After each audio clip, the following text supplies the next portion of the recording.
बच्चों, मेरा नाम अजय कुमार चतुर्वेदी है और मैं आज आपको क्लास 12 की मैथमेटिक्स पढ़ाने जा रहा हूँ।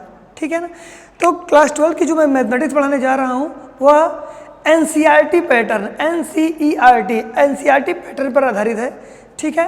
तो बच्चों, पहले आपको यह जानना होगा कि आपको 12th में कितनी बुक्स पढ़नी है। ठीक है। 12th में आपको गणित की 2 बुक पढ़नी है, यानी कि एनसीईआरटी की गणित की 2 किताबें हैं, भाग 1 और भाग 2। जैसा कि आप बोर्ड पर मैं आपको दिखा रहा हूँ, देखिए मैंने लिखा हुआ है बोर्ड पे गणित एनसीईआरटी बुक। ठीक, इसमें 2 की देखिए मैंने 2 भाग में बटा हुआ है।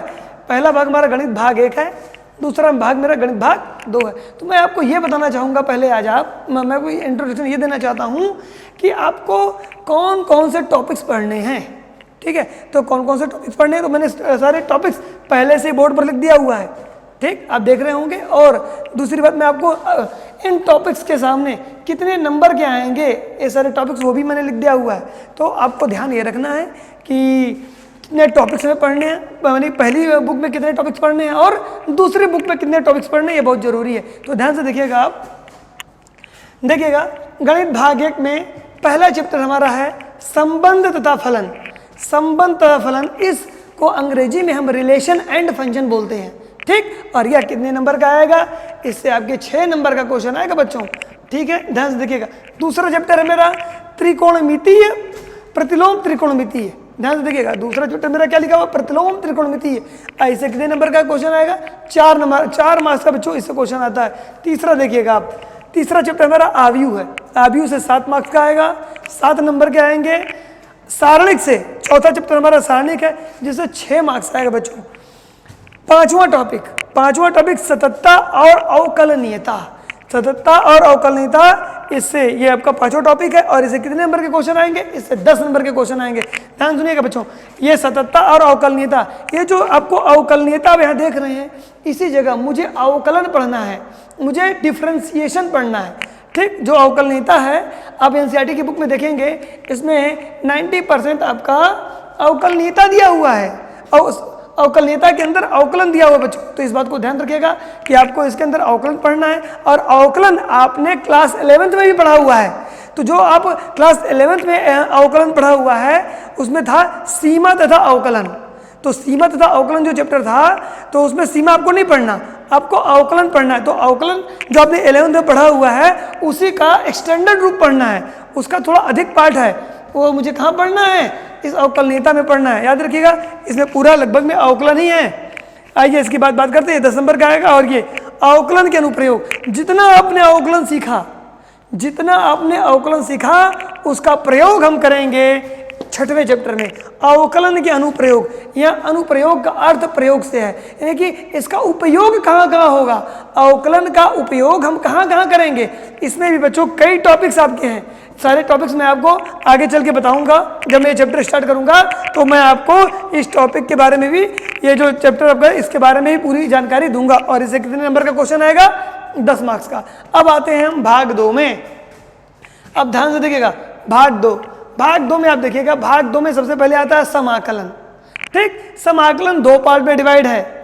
इसको अंग्रेजी में इंटीग्रेशन बोलते हैं। अंग्रेजी में क्या बोलते हैं, इंटीग्रेशन बोलते हैं। तो इंटीग्रेशन में 2 है, एक है अनिश्चित समाकलन। अनिश्चित का अर्थ होता है जो निश्चित न हो। ठीक, जिसकी निश्चित न हो उसे हम अनिश्चित बोलते हैं। और अनिश्चित, और दूसरा है निश्चित समाकलन। तो इन दोनों को मिला करके हमारा कितने नंबर का, 10 नंबर का क्वेश्चन हमारा समाकलन से आता है बोर्ड में, याद रखें।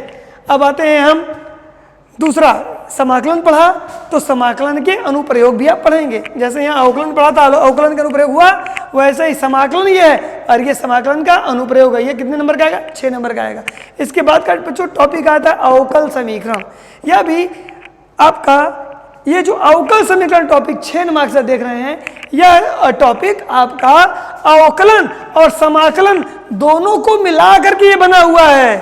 अवकल समीकरण जो आप पढ़ेंगे, अवकल समीकरण जो 6 नंबर का आने वाला है बोर्ड में आपके, ये अवकलन और समाकलन दोनों को मिला करके निर्माण होता है किसका, अवकल समीकरण का।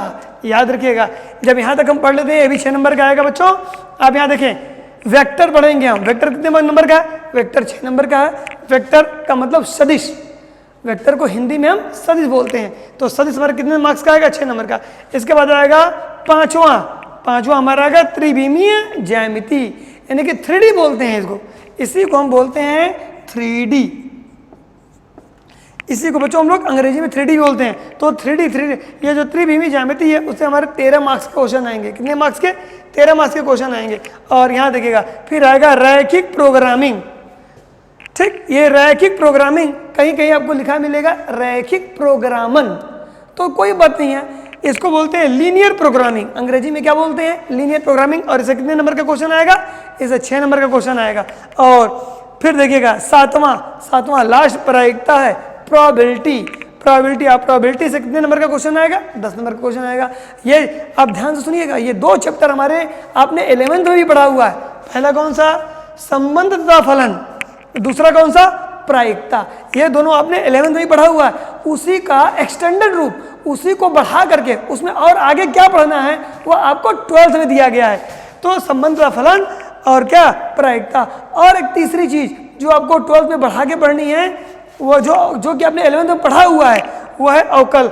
आपने 11th में अवकलन पढ़ा है, ठीक है, और लेकिन 12th में वहां पर अवकलनीयता लिखा हुआ है बच्चों, ठीक है ना। तो इस अवकलनीयता में भी आप अवकलन ही ज्यादा पढ़ेंगे, आप अवकलन ही ज्यादा पढ़ेंगे, ठीक है ना। लेकिन अवकलन का वो कौन सा रूप होगा? विस्तारित रूप होगा, विस्तार होगा। इसमें आप चेन डिफरेंशिएशन पढ़ेंगे, ठीक है। तो मैं इसकी बात बाद में करूंगा। तो आप पहले एक बात और देख ले बच्चों, हमारे पास ये टोटल जो नंबर होगा पूरा 100 मार्क्स का पेपर होता है, याद रखिएगा। कितने मार्क्स का? 100 मार्क्स का पेपर होता है। 100 मार्क्स में आप देखिएगा तो इस बुक से, पहले बुक से 43 मार्क्स आएगा, ठीक। पहले बुक से 43 नंबर आता है, और आप जब भाग 2 पढ़ेंगे तो इससे 57 नंबर 57 मार्क्स आता है। तो आप देखें पहले बुक में 43 मार्क्स, आप जोड़ लीजिएगा इन सारे अंकों को, ये पूरे जुड़ करके 43 आएंगे। आप इनको भी जोड़ लीजिएगा, पूरे अंक आपके सामने लिखे हुए हैं। ये दोनों मिला के 10 नंबर है, यहाँ पे 6 और ये 6, ये 13 मार्क्स, 6 मार्क्स और 10 मार्क्स। अब जब ये पूरा जोड़ेंगे तो 57 आएगा। कहने का ओवरऑल ये बच्चों कि आपको 2 बुक्स पढ़नी है और दोनों को बहुत ध्यान से पढ़ना पड़ेगा। और एक बात और कि आपको 11th के भी कुछ चीज़ों को पढ़ना पड़ेगा। अब मैं आपको बताने जा रहा हूं, अभी तक तो मैंने जो बताया आपको, मैंने पेपर के बारे में बताया, अरे आपके सब क्या पढ़ना है मैथमेटिक्स में ये मैंने बताया, दोनों बुक्स के बारे में बताया। अब मैं आपको ये भी बताना चाह रहा हूं कि आपके जो पेपर आते हैं वो कितने नंबर के आएंगे और कैसे आएंगे, ठीक है।